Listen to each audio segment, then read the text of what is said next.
2024 లేదా 25లో డిగ్రీ లేదా బీటెక్ చదివారా? సాఫ్ట్‌వేర్ జాబ్ కోసం ఎదురు చూస్తున్నారా? అయితే కోడ్‌జ్ఞాన్ 100 డేస్ కోర్సులో చేరండి. జాబ్ సాధించండి.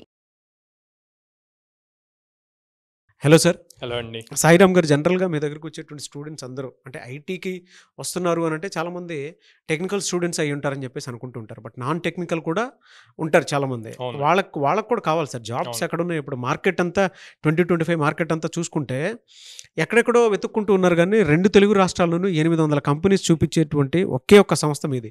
అయినా సరే స్టూడెంట్స్‌లో కొంతమందిలో కొంత డైలమా ఉంది. అంతా ఐటీ వాళ్ళకే చెప్తున్నారు, నాన్ ఐటీ వాళ్ళ పరిస్థితి ఏంటి అని చెప్పేసి అడుగుతున్నారు. దానికి మీరేం చెప్తారంటే అటువంటి వాళ్ళకి కూడా అవకాశాలు ఉన్నాయా? ఒకవేళ ఉంటే వాళ్ళు దేని మీద ఎక్కువ ఫోకస్ చేయాలి? ఏ స్కిల్స్ ప్రధానంగా నేర్చుకోవాలి? ఒక 4 స్కిల్స్ ఏమైనా చెప్పగలుగుతారా? ప్రతి ఒక్కళ్ళకి ఒక్కసారి బీటెక్ కానీ డిగ్రీ కానీ, మ్మ్. ఎందుకంటే రెండిట్లోనూ నాన్ ఐటీ వాళ్ళు ఉంటారు. వాళ్ళు ఒక్కసారి కాలేజ్ నుంచి పాస్ అవుట్ అయ్యాక అందరూ ఒకటేనండి. ఐటీ నాన్ ఐటీ అన్నది చాలా తక్కువ, అంటే చాలా రేర్. మెకానికల్, సివిల్ అట్లాంటి కొంచెం బాగా కోర్ ఎక్కువ ఉన్నాయి తప్పితే మిగతా అన్నీ ఒకటే అవుతుంది. అందరూ software try even mechanical, civil వాళ్ళు కూడా ట్రై చేయొచ్చు, ట్రై చేయకూడదు అని కాదు, కానీ వాళ్ళకి బేసిక్ నాలెడ్జ్ చాలా స్ట్రాంగ్గా ఉండాలి వీళ్ళకన్నా. అప్పుడే ఇంటర్వ్యూర్ ఇంట్రెస్ట్ చూపిస్తాడు. సో వీళ్ళందరూ ఒకటైనప్పుడు మనం బేసిక్గా ఏం చెప్తామంటే ఫస్ట్ ప్రోగ్రామింగ్ ఫౌండేషన్స్ స్ట్రాంగ్గా ఉండాలి అంటాం. ఫండమెంటల్స్ అన్నవి చాలా స్ట్రాంగ్గా నేర్చుకోవాలి. తర్వాత కమ్యూనికేషన్ స్కిల్స్ నేర్చుకోవాలి. తర్వాత యాప్ట్యూడ్ రీజనింగ్, ఎందుకంటే ఆ రౌండ్ క్వాలిఫై అవ్వకుండా అసలు టెక్నికల్కి వెళ్ళాం.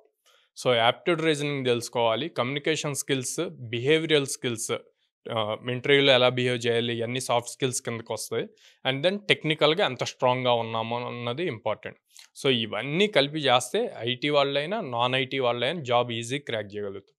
నాన్ ఐటీ వాళ్ళ పాయింట్కి వస్తే వీళ్ళకి ఐటీకి సంబంధించిన ఫౌండేషన్స్ ఉండవు నాన్ ఐటీ వాళ్ళ సబ్జెక్ట్స్లో కాలేజ్ లెవెల్లో.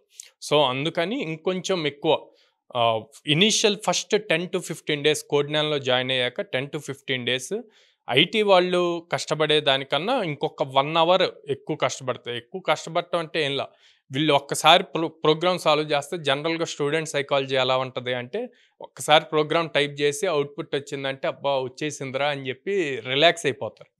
నేనేమంటా అంటే అది మీకు ఎంత బాగా అర్థం అవ్వాలి, రావాలి అంటే నిద్రలో లేపి ఆ లాజిక్ అడిగినా కూడా సింపుల్గా చెప్పగలగాలి.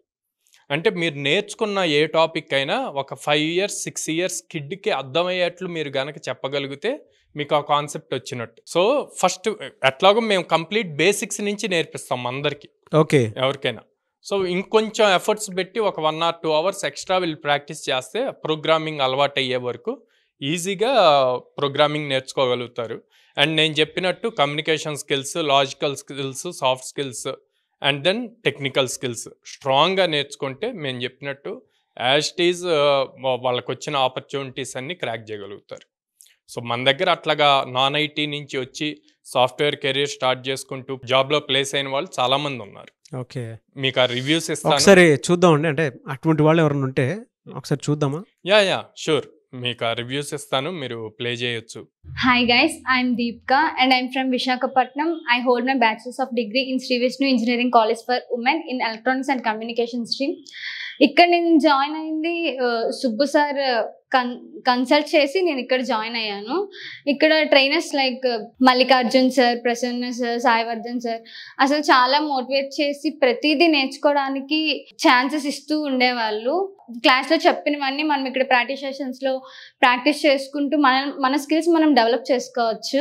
ప్రతి ఈచ్ అండ్ ఎవ్రీ టాపిక్ మీద ప్రాజెక్ట్స్ చేయడం, వాటిని లైక్ ఈ లింక్డ్ఇన్ యూజ్ చేయడం వల్ల మన నెట్వర్క్ అనేది పెరుగుతుంది కదా, అట్లా ప్రతి ప్రాజెక్ట్ని లింక్డ్ఇన్లో పోస్ట్ చేయడం, ఇలా ప్రతిదీ చాలా హెల్ప్ అయ్యింది.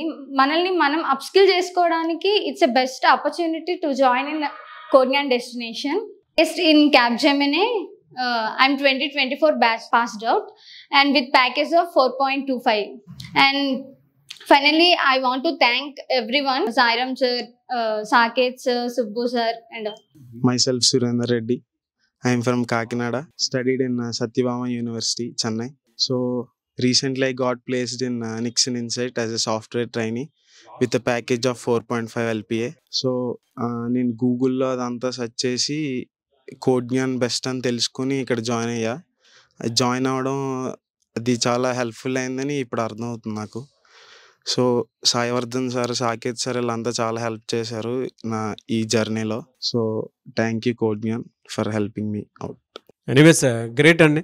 మీ ఎంటైర్ టీం మొత్తానికి స్పెషల్ థ్యాంక్స్ చెప్తాను. ఎందుకు అని అంటే నాన్ ఐటీ వాళ్ళకు కూడా మేము ఒక సాఫ్ట్వేర్ జాబ్ చేద్దాము అనుకున్నటువంటి వాళ్ళు ఉంటారు. అంటే కెరీర్ స్టార్టింగ్ స్టేజ్లో ఇప్పుడు నేనే ఉన్నాను సార్. నేనే చాలాసార్లు అనుకున్నాను. అంటే ఇటువైపు రాకముందు నేను బైపీసీ బ్యాక్గ్రౌండ్ అనమాట. ఓకే. ఇటువైపు రాకముందు నా ఫ్రెండ్స్ ఉన్నారు, శివ అని కొంతమంది ఉన్నారు, ఫ్రెండ్స్ ఉన్నారు.